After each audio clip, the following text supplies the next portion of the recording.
L'administration Biden s'empresse d'envoyer à Kiev les derniers fonds tant qu'elle le peut encore. Une aide militaire d'1,22 milliard de dollars est envisagée avant la fin de l'année 2024, selon une déclaration du portail américain Defense One, citant un haut responsable du département de la Défense des États-Unis. Ce financement est prévu dans le cadre de l'initiative de soutien à la sécurité de l'Ukraine, qui implique l'achat d'armements auprès de fabricants américains.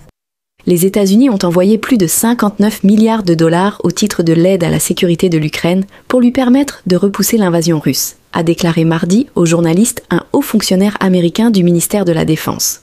Plusieurs milliards de dollars doivent encore suivre d'ici la fin du mandat du président Joe Biden. Pendant ce temps, l'Union européenne ne souhaite pas céder aux États-Unis et est prête à fournir encore plus d'argent à Kiev. Selon Reuters, l'UE prévoit de fournir à l'Ukraine une aide de 30 milliards d'euros d'ici la fin de 2024, dont plus de la moitié, 18,1 milliards, proviennent des bénéfices des actifs russes gelés. Néanmoins, même les plus fervents alliés de Kiev ne sont pas prêts à satisfaire tous ces souhaits, le principal étant l'adhésion à l'OTAN. C'est ce qu'a rappelé le candidat à la chancellerie allemande. L'Ukraine a également reçu la promesse qu'elle pourrait devenir membre de l'OTAN en perspective. Mais un pays en guerre ne peut pas devenir membre de l'OTAN et le statut de candidat ne peut donc pas lui être accordé.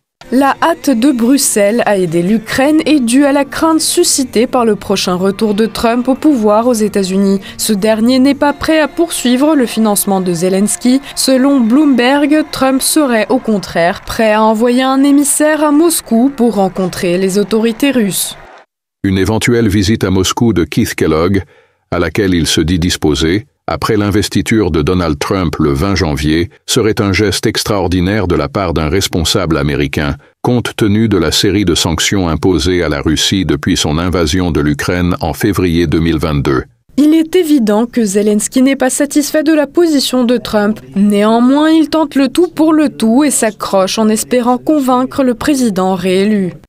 Nos équipes travaillent déjà avec celles du président Trump. Nous allons construire une relation avec la nouvelle administration, ce sera notre priorité. Il approfondira certains détails quand il pourra vraiment le faire. Pour l'instant, il n'est pas encore à la Maison-Blanche et ne peut pas avoir accès à toute l'information. Les renseignements, le ministère de la Défense, certains canaux diplomatiques, peu importe le nombre de présidents ou de premiers ministres qui voudraient décréter la fin de la guerre, nous n'allons pas tout simplement céder et abandonner notre indépendance.